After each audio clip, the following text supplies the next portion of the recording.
Hello dear students, welcome again on my channel.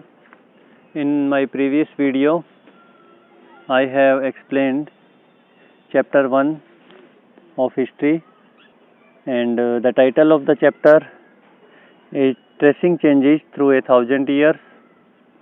It is a chapter in your history book, Our Past, part 2. So today I will explain the next topics in this audio. So first of all, keep your book with you. Open your page number 9, and the topic is region and empire. जो क्षेत्र थे, जो साम्राज्य थे इन 1000 सालों के दौरान, उसकी बात यहाँ पर हम करेंगे. Large states like those of Cholas, Tughlaqs और मुगल्स इनकम्पास्ड मैनी रीजन्स. तो यहाँ ये बताया गया है कि जो चोल, तुगलक या मुगल जैसे बड़े बड़े राज्यों के अंतर्गत सारे क्षेत्र आ जाते थे. इसके बाद आगे हम पढ़ते हैं. ये Sanskrit prashasti praising the Delhi sultan Ghiyasuddin Balban explained that he was the ruler of a vast empire that stretched from Bengal in the east of Ghazni in Afghanistan in the west and included all of South India. तो यहाँ हम बात कर रहे हैं कि जो गयासुद्दीन बलबन था 1266 से लेके 1287 ईस्वी तक वो दिल्ली का सुल्तान था.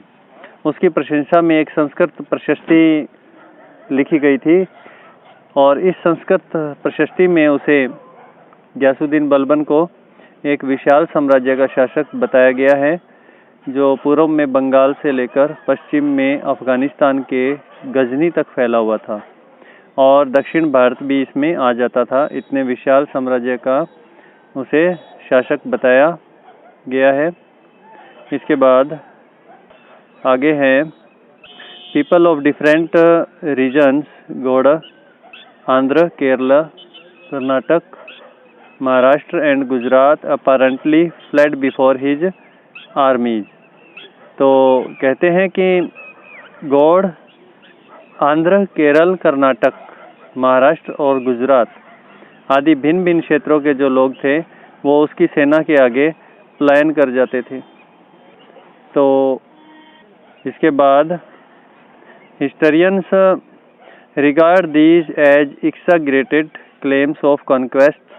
At the same time, they try to understand why rulers kept claiming to have control over different parts of a subcontinent. तो यहाँ जो हमारे हिस्टोरियंस हैं वो ये कहते हैं कि ये जो इनके विजय अभियान थे, इन दावों को वो अतिशयोक्तिपूर्ण मानते हैं, मतलब वो इन्हें सच नहीं मानते हैं. इसके अलावा जो हमारे हिस्टोरियंस हैं, इतिहासकार हैं, वो ये भी समझने की कोशिश करते हैं कि शासक जो लोग थे, जो रूलर्स थे उस टाइम के, वो भिन्न भिन्न भागों पर इस सब कॉन्टिनेंट जो हमारा उपमहाद्वीप है इसके भिन्न भिन्न भागों पर अपने अधिकार का उल्लेख क्यों करते रहते थे. आगे हम पढ़ेंगे. By 700 many reasons already possessed distinct geographical dimensions and their own language and cultural characteristics. They were also associated with specific ruling dynasties. There was considerable conflict between these states. Occasionally, dynasties like the Cholas, Khiljis, Tughlaqs and Mughals were able to build an empire that was pan-regional, spanning diverse regions. Not all empires were equally stable or successful. So आगे explain करते हैं कि सन 700 ईस्वी तक जो कई क्षेत्रों के अपने अपने भौगोलिक आयाम तय हो चुके थे, मतलब उनकी अपनी भाषा और सांस्कृतिक विशेषताएं सामने आ गई थी और ये जितने भी क्षेत्र थे ये भी विशेष शासक राजवंशों से भी जुड़ गए थे. इन राज्यों के बीच बहुत सारी टकराटें चलती रहती थी, आपस में कन्फ्लिक्ट होते रहते थे. कभी कभी चौल, खिलजी, तुगलक और मुग़ल ये जितने भी राजवंश थे ये अनेक क्षेत्रों में फैला हुआ एक बहुत बड़ा विशाल साम्राज्य भी खड़ा कर लेते थे। ये सभी साम्राज्य जो थे समान रूप से स्थिर या सफल नहीं हो पाते थे। इसके बाद आगे हम पढ़ेंगे। When the Mughal Empire declined in the 18th century, it led to the re-emergence of regional states, but years of imperial pan-regional rule had altered the characters of the regions. Across most of the subcontinent, the regions were left with the legacies of the big and small states that had ruled over them. This was apparent in the emergence of many distinct and shared traditions. In the realms of governance, the management of the economy, elite cultures, and language.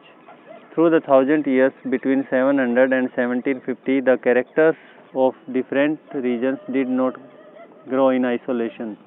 These regions fed the impact of larger pan-regional forces of integration without ever quite losing their distinctiveness.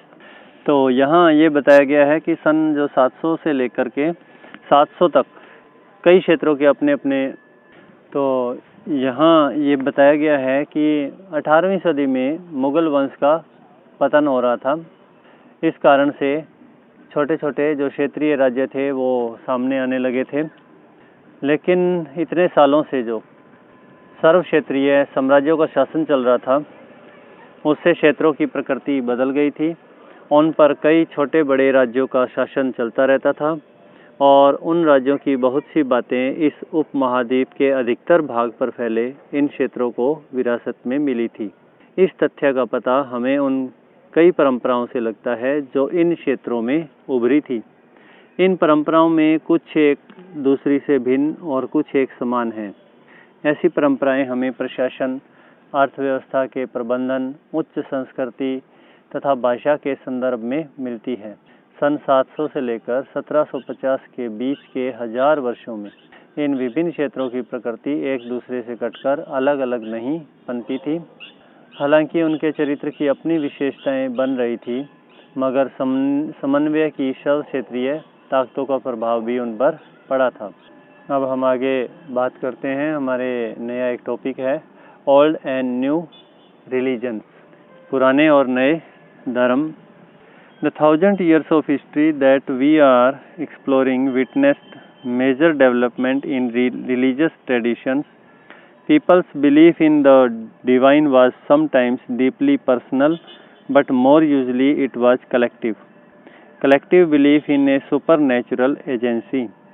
Religion was often closely connected with the social and economic organization of local communities.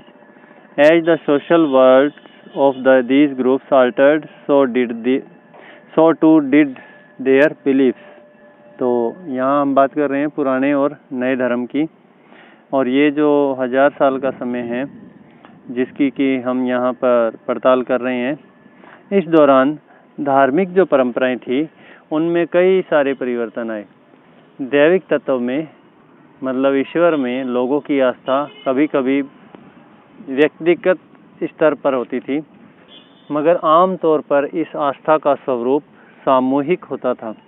किसी दैविक तत्व में सामूहिक आस्था यानी धर्म प्राय स्थानीय समुदायों के सामाजिक और आर्थिक संगठन से संबंधित होती थी। जैसे जैसे इन समुदायों का सामाजिक संसार बदलता गया, वैसे ही इनकी आस्थाओं में भी परिवर्तन आता गया। तो इस प्रकार से इन 1000 सालों में धर्म के क्षेत्र में भी काफ़ी सारा परिवर्तन देखने को हमें मिलता है। आगे हम रीडिंग करेंगे। It was during this period that important changes occurred in what we call Hinduism today. These included the worship of new deities, the constructions of temples by royalty, and the growing importance of Brahmins, the priests, as dominant groups in society. यहाँ पर यह बताया गया है कि आज हम जिसे हिंदू धर्म कहते हैं उसमें भी इसी युग में बहुत सारे परिवर्तन आए। जो महत्वपूर्ण बदलाव थे वो हमें देखने को मिलते हैं इन 1000 सालों के दौरान। इन जो चेंजेस थे, इन परिवर्तनों में से थे जैसे नए देवी देवताओं की पूजा, राजाओं द्वारा मंदिरों का निर्माण, समाज में जो पुरोहित के रूप में ब्राह्मणों का बढ़ता महत्व, मतलब ब्राह्मणों का महत्व बढ़ने लगा और उनकी सत्ता भी बढ़ने लगी। इसके बाद आगे है, their knowledge of Sanskrit text earn the Brahmans a lot of respect in society. Their dominant position was consolidated by the support of their patrons, new rulers searching for prestige। तो समाज में ब्राह्मणों का बड़ा आदर होता था। इसका कारण ये था कि संस्कृत के जो ग्रंथ थे उनका उन्हें ज्ञान था और इन ब्राह्मणों के जो संरक्षक थे वो थे नए नए शासक जो खुद भी अपनी प्रतिष्ठा की चाह रखते थे। इन संरक्षकों का समर्थन होने के कारण समाज में इनका दबदबा और भी बढ़ गया क्योंकि ये सीधे राजाओं के संपर्क में रहा करते थे। आगे हम पढ़ेंगे, one of the major developments of this period was the emergence of the idea of bhakti of a loving personal deity that devotees could reach without the aid of priests and or elaborate rituals. This was also the period when new religions appeared in the subcontinent. Merchants and migrants brought the teachings of the Holy Quran to India in the 7th century. Muslims regard the Quran as their holy book and accept the sovereignty of the one God, Allah, whose love, mercy and bounty embrace all those who believe in Him, without regard to social background। तो इसे explain करने का प्रयास करता हूँ। जो ये time period था 1000 सालों का, इसमें एक बहुत ही इम्पोर्टेंट चेंज आया, वो था भक्ति की अवधारणा। ये भक्ति की अवधारणा क्या थी? इसमें ईश्वर की कल्पना एक ऐसे प्रेम युक्त इष्ट देवी देवता के रूप में की गई थी जिस तक पुजारियों के जो कर्मकांड थे उनके बिना भक्त स्वयं पहुंच सके। कहने का मतलब हम डायरेक्ट ईश्वर को प्राप्त कर सकें, ऐसा ये भक्ति आंदोलन के द्वारा स्थापित किया गया। और इसके साथ ही यही वह युग था जिसमें ये जो हमारा सब कॉन्टिनेंट है इसमें नए नए धर्मों का भी आगमन हुआ। कुरान शरीफ का संदेश भारत में पहल 7वीं शताब्दी में व्यापारियों और जो अप्रवासी थे, बाहर के जो लोग थे, उनके साथ कुरान शरीफ का संदेश भारत में पहुंचा। मुसलमान लोग कुरान शरीफ को अपना धर्म ग्रंथ मानते हैं और ये लोग केवल एक ईश्वर जो अल्लाह, उसको ही स्वीकार करते हैं और अल्लाह को ये प्रेम, करुणा और उदारता अपने में आस्था रखने वाले हर व्यक्ति को गले लगाता है।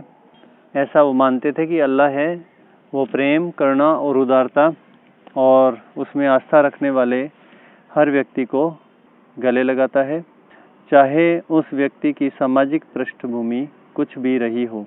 इसके बाद many rulers were patterns of Islam and the उलमा, learn theologians and jurists, and like Hinduism, Islam was interpreted in a variety of ways by its followers. There were the Shia Muslims who believed that the Prophet Muhammad's son-in-law Ali was the legitimate leader of the Muslim community, and the Sunni Muslims who accepted the authority of the early leaders, Khalifas of the community, and the succeeding Khalifas.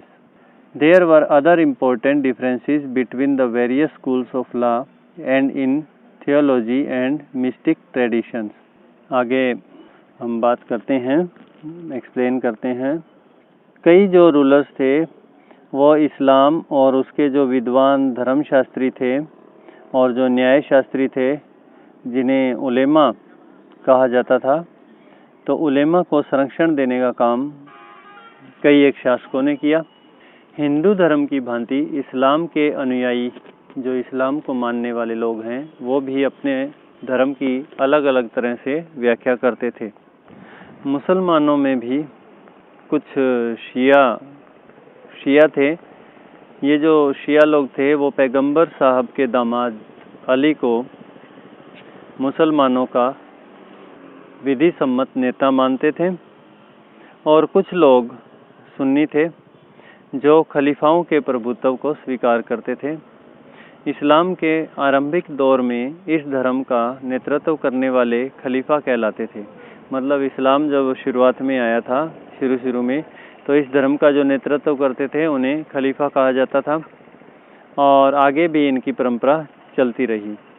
इस्लामी जो न्याय का सिद्धांत है, विशेषकर भारत में हनफी और शफी ऐसे सिद्धांत हैं। तो इस्लामी न्याय सिद्धांत की विभिन्न परंपराओं में भी कई महत्वपूर्ण अंतर रहे हैं। ऐसे ही धर्म सिद्धांतों और रहस्यवादी विचारों को लेकर अनेक विभिन्नताएं देखने को मिलती हैं। आगे हम बात करेंगे क्योंकि ये लास्ट टॉपिक है इस लेसन का, तो उसे हम रीडिंग करते हैं और ट्राई करते हैं एक्सप्लेन करने का। Thinking about time and historical period. तो आगे का जो टॉपिक है वो है thinking about time and historical periods. Historians do not see time just as a passing of hours, days or years, as a clock or a calendar. Time also reflects changes in the social and economic organization, in the persistence and transformation of ideas and beliefs. The study of time is made somewhat easier by dividing the past into large segments, periods that possess shared characteristics. तो जो हमारा इतिहास है उसको बड़े बड़े समय में बांटा गया है। तो समय और इतिहास के जो कालखंडों पर विचार है उसकी यहाँ पर हम चर्चा करेंगे। इतिहासकार जो होते हैं, हिस्टोरियन जो होते हैं, वो टाइम को केवल घड़ी या कैलेंडर की तरह नहीं देखते। अर्थात वो ये नहीं देखते कि कुछ घंटे, कुछ दिन या कुछ एक वर्षों बीत गए और उनका हम इतिहास लिख रहे हैं, ऐसा वो नहीं देखते हैं। उनका जो व्यू है, नज़रिया जो है, वो ये है कि समय सामाजिक और आर्थिक संगठन में आने वाले परिवर्तनों को बताता है। यह दिखलाता है कि विचारों और विश्वासों में कितना स्थायित्व रहा है और कितना बड़ा उनमें परिवर्तन आया है। यदि हम हमारे भूतकाल को, अतीत को समान विशेषता रखने वाले कुछ बड़े बड़े हिस्सों या युगों या काल में बांट दिया जाए तो समय का जो अध्ययन है वो थोड़ा आसान हो जाता है। और आगे हम पढ़ेंगे। In the middle of 19th century, British historians divided the history of India into 3 periods: Hindu, Muslim and British. These divisions was based on the idea that the religion of rulers was the only important historical change and that there were no other significant developments in the economy, society or culture. Such a division also ignored the rich diversity of the subcontinent. तो explain करने का प्रयास करते हैं। जो 19वीं सदी का मध्य में, बीच के काल में, 19वीं सदी के मिडल में जो अंग्रेज इतिहासकार थे उन्होंने भारत के इतिहास को 3 कालखंडों में बांटा था। एक कालखंड तो हिंदू, एक मुस्लिम और एक ब्रिटिश। ये जो विभाजन था ये इस विचार पर आधारित था कि शासकों का धर्म ही एकमात्र महत्वपूर्ण ऐतिहासिक परिवर्तन होता है और अर्थव्यवस्था, समाज और संस्कृति में और कोई भी महत्वपूर्ण बदलाव नहीं आता। इस दृष्टिकोण में इस हमारा जो सब कॉन्टिनेंट है, इस उपमहाद्वीप की अपार विविधता की भी उपेक्षा हो जाती थी। कहने का मतलब कि शासक जो भी धर्म अपनाते थे, जिस धर्म के शासक होते थे, उसका प्रभाव उस समय पर पड़ता था। तो अंग्रेज इतिहासकारों ने इसे 3 कालों में बांटा था, जो अभी बताया, हिंदू, मुस्लिम और ब्रिटिश। आगे हम पढ़ते हैं थोड़ा। Few historians follow this periodizations today. Most look to economic and social factors to characterize the major elements of different moments of the past. The histories you read last year included a wide range of early societies, hunter-gatherers, early farmers, people living in towns and villages, and early empires and kingdoms. The historians you will be studying this year are often described as medieval. You will find out more about the spread of peasant societies, the rise of regional and imperial state formations, sometimes at the cost of pastoral and forest people, the development of Hinduism and Islam as major religions, and the arrival of European trading companies. ये जो history जो हमारी है, इतिहास जो हमारा है, इसका जो टाइम पीरियड का डिवाइडेशन किया है, काल विभाजन किया है, इसे आजकल बहुत कम इतिहासकार ही स्वीकार करते हैं। ज़्यादातर हमारे हिस्टोरियंस हैं वो जो इकोनॉमिक और जो सोशल फैक्टर्स हैं उसके आधार पर ही अतीत की विभिन्न कालखंडों की विशेषताएं तय करते हैं। मतलब आज के इतिहासकार ये मानते हैं कि जो आर्थिक इकोनॉमिक जो एक्टिविटीज़ थी या जो सोशल जो फैक्टर्स थे उनके आधार पर ही इस इतिहास का अध्ययन किया जाना चाहिए।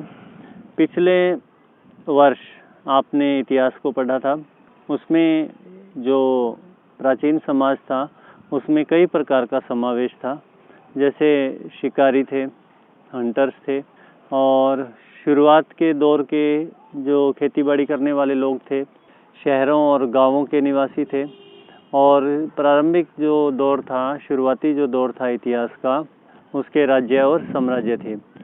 इस साल आप जो इतिहास पढ़ेंगे उसे हम मध्यकालीन इतिहास कहते हैं, और इसमें आपको जो समाज हैं उनके विस्तार, क्षेत्रीय और साम्राज्य विस्तार वाले राज्यों के उदय, और कभी कभी तो ग्रामवासी और वनवासियों की कीमत पर प्रधान धर्मों के रूप में हिंदू धर्म, इस्लाम धर्म के विकास और यूरोप से व्यापारिक कंपनियों के आगमन के बारे में और हम जानकारी हासिल करेंगे। तो ये भारत के इतिहास के जो 1000 साल थे उनके बारे में आगे है बात। These 1000 years of Indian history witnessed considerable change. After all, the 16th and 18th centuries were quite different from the 8th or the 11th. Therefore, describing the entire period as one historical unit is not without its problems. Moreover, the medieval period is often contrasted with the modern period. Modernity carries with it a sense of material progress and intellectual advancement. This seems to suggest that the medieval period was lacking in any change whatsoever. But of course, we know this was not the case.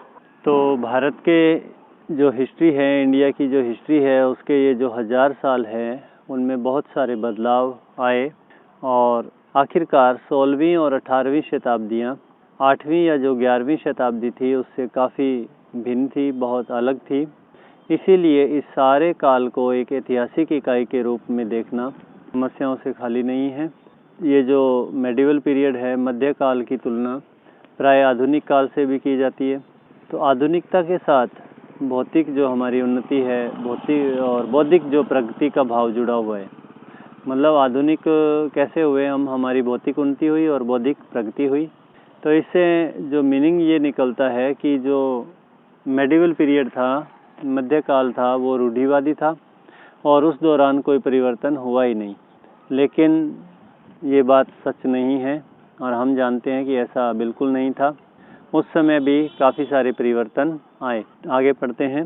During these 1000 years, the societies of the subcontinent were transformed often, and economies in several regions reached a level of prosperity that attracted the interest of European trading companies. Also, whenever you can compare what you read in this book with what you read last year, look out for changes and continuities wherever you can, and look at the world around you to see what else has changed or remained the same. तो यहाँ हम बात करेंगे कि ये जो 1000 साल के दौरान ये हमारा सब कंटिनेंट है, इसके जो समाज था, हमारे यहाँ का जो समाज था, इन 1000 सालों में बहुत सारे परिवर्तन आते रहे। कुछ एक जो क्षेत्र थे, एरियाज थे या रीजन्स थे, उनकी जो इकोनॉमी थी वो तो इतनी समृद्ध हो गई थी कि उसने यूरोप की जो व्यापारिक कंपनियां हैं उनको आकर्षित करना शुरू कर दिया था। और इतनी समृद्धि के कारण ही तो ये जो यूरोपियन कंपनियां थी वो यहाँ पर आई। तो ये जो आप पुस्तक हैं इसको आप पढ़ेंगे तो पढ़ते समय आप जो परिवर्तन आए हैं उन पर ध्यान दें, क्या क्या चेंजेज आए, और अगर पॉसिबल हो, संभव हो तो इस पुस्तक में जो भी आप पढ़ रहे हैं उसकी तुलना आप पिछले वर्ष जो पढ़ा है आपने उससे तुलना करें इसकी। जहाँ भी संभव हो यह देखें कि कहाँ बदलाव हुए हैं और कहाँ नहीं, और आज अपने आसपास की दुनिया पर नज़र डालकर भी यह देखें कि और क्या बदला है या फिर कोई परिवर्तन नहीं हुआ है, ये आपको देखना है। तो हमने ये लेसन है कंप्लीट किया है। उम्मीद है कुछ हद तक आपको ये समझ में आएगा। अभी हम जो इसके क्वेश्चन आंसर हैं वो हम करेंगे तो उसका अलग से वीडियो बनाएंगे। तो इसे आप ध्यान से सुनिए और समझने का प्रयास करें, बार बार रीडिंग करें लेसन की और अच्छी तरह से समझें इसमें क्या बताया गया है। और इसके बाद मिलते हैं नेक्स्ट वीडियो में।